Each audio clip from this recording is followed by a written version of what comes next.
Hello and welcome to Transforming Tomorrow, the podcast from the Pentland Centre here in Lancaster University Management School. I'm Paul Turner. And I'm Professor Jan Babington. Now, Jan, last time we were talking to Professor Alona Armstrong from the Lancaster Environment Centre and Energy Lancaster about all things solar parks, but we didn't actually talk to her about who the Lancaster Environment Centre are, or who indeed Energy Lancaster are. I think we need to put that right. I agree, because certainly one of the big attractor points for me to come to Lancaster was the fact that the Lancaster Environment Centre is here. I mean, it has an absolute fantastic reputation for being able to foster interdisciplinarity and to do so consistently over time. So I think that's a really good starting point.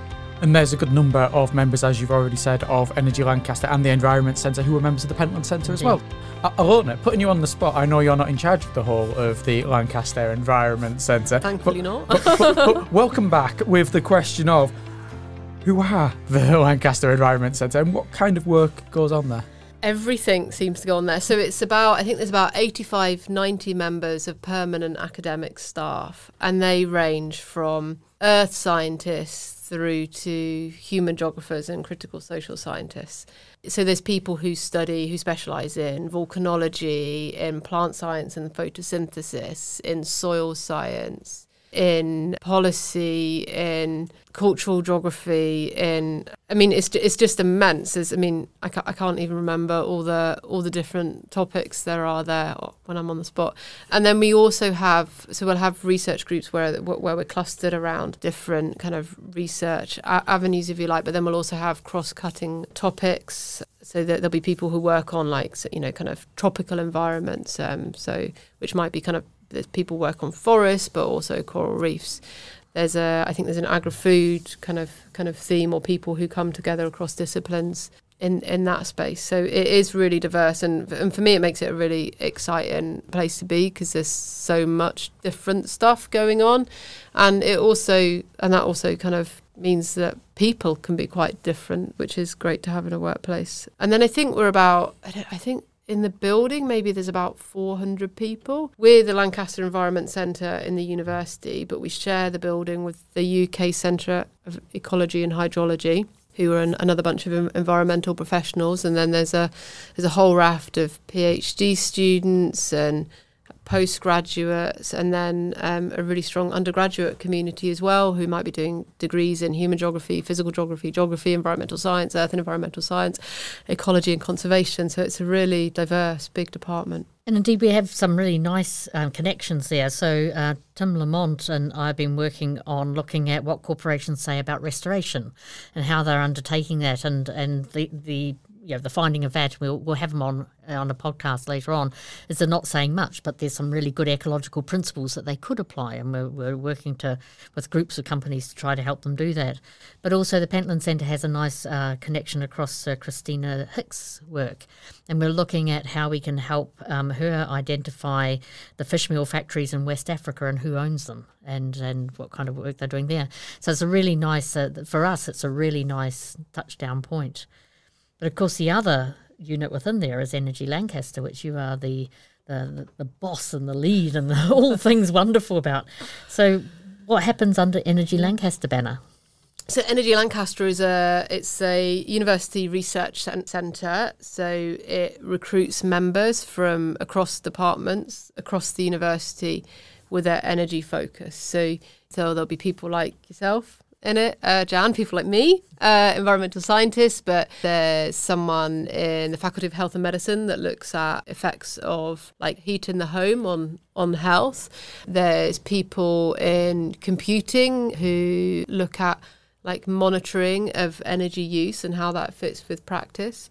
There'll be people in engineering who look at technical developments of systems. There's people in chemistry who are doing research into batteries of different variants.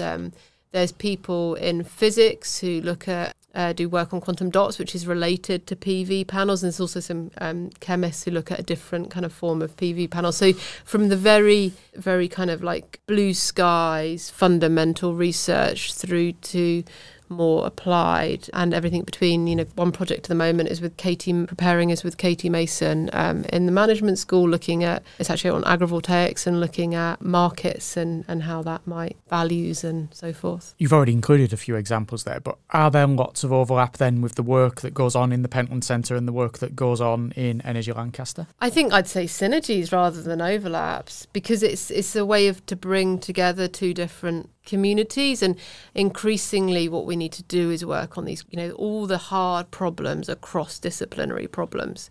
So I think both centres do well at bringing people together with two different focus, but that area of commonality I think is a really fertile space for collaboration and advancement.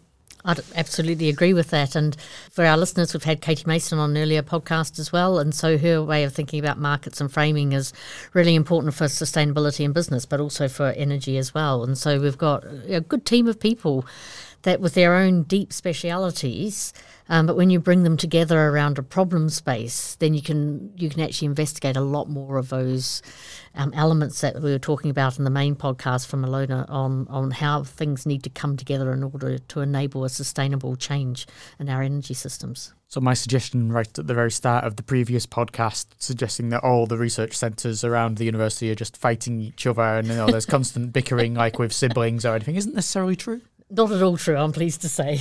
Not unless there's one biscuit left. Yeah, that's true. That's true. It doesn't matter what research centre you're from, you definitely want that last biscuit. Just then looking to the future with Energy Lancaster, do you see any particular areas where the centre is going to be focusing on in the coming years? Yeah, I think the challenge ahead to help us get to net zero as quickly as possible is around, I think the technology is there. I think technologically we could do it.